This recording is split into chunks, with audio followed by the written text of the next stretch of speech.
vuotta Kirkkonummelta, ajanut jo 2 kautta trialia ja ikäisekseen lahjakas kaveri lähtee ensimmäisenä. Minä toimin tässä jaksotuomarina ja aina jos osuu jalka maahan, niin tuomari sitten nostaa 1 tai 2 tai 5 sormea ylös.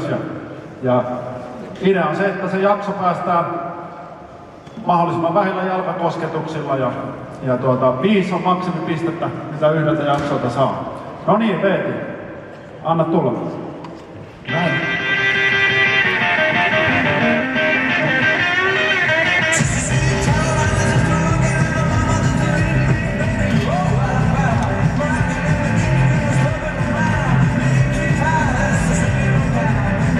Sieltä tulee Veetille 1 kosketus, mutta muuten menee hyvin.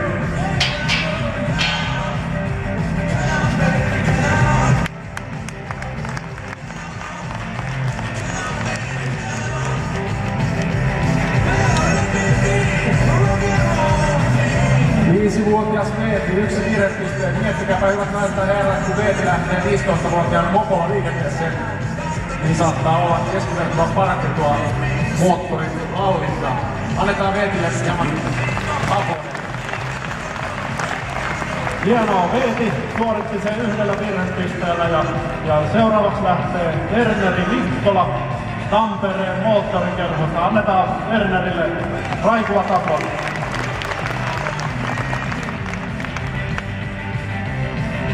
Ja kuten näette, koko ajan lähdetään seisoaltaan, pyörää hallitaan kokonaisvaltaisesti kehon kerran jalat elämäkyvyn mukana jo Wernerilläkin.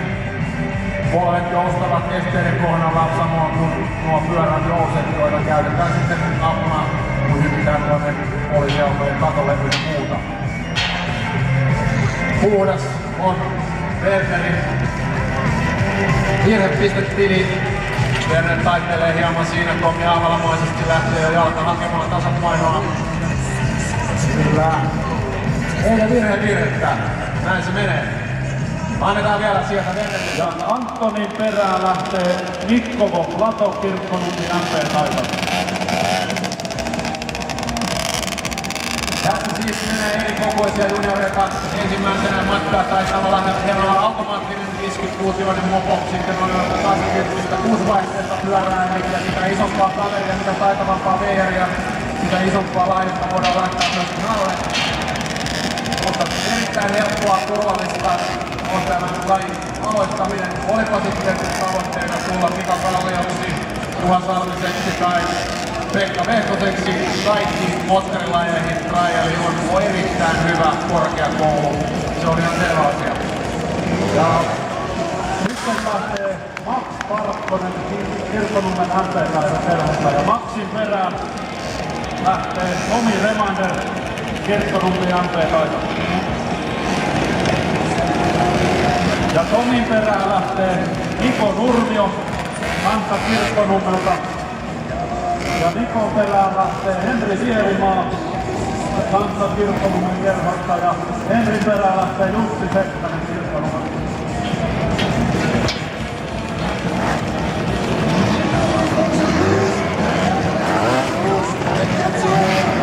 Nämä esteet tuntuvat olevan kovin helppoja näille taitureille ja tässä vaiheessa toki Pito täällä sisällä on ihan toista luokkaa kuin maastossa.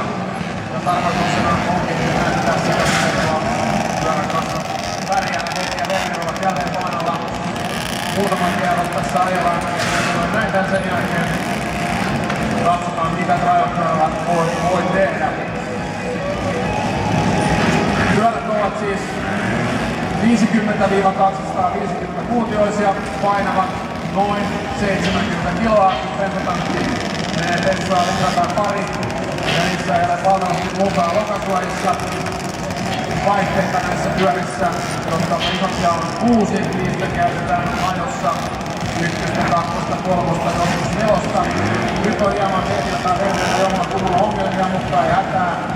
Tässä nähtiin nyt siitä, mistä tuli 5 virhepistettä, mikä kestää ilmeistä, mutta matala koukkuun. Pyörien renkaissa on ilmaa noin 0,3-0,5 ilmakehää, eli lumit ovat erittäin pehmeät ja hakevat jokaisen mahdollisen kantin niistä ja juurista huonossa, ja sen takia myöskin maalla pääsee aika epäilyisesti paikkoihin. Näin, meillä on tämä niin sanottu junnuparaati aika lailla paketissa. Pannaan koneet seis ja mennään katsomaan sitten mitä tuo Ryöhäsen Timo meille näyttää.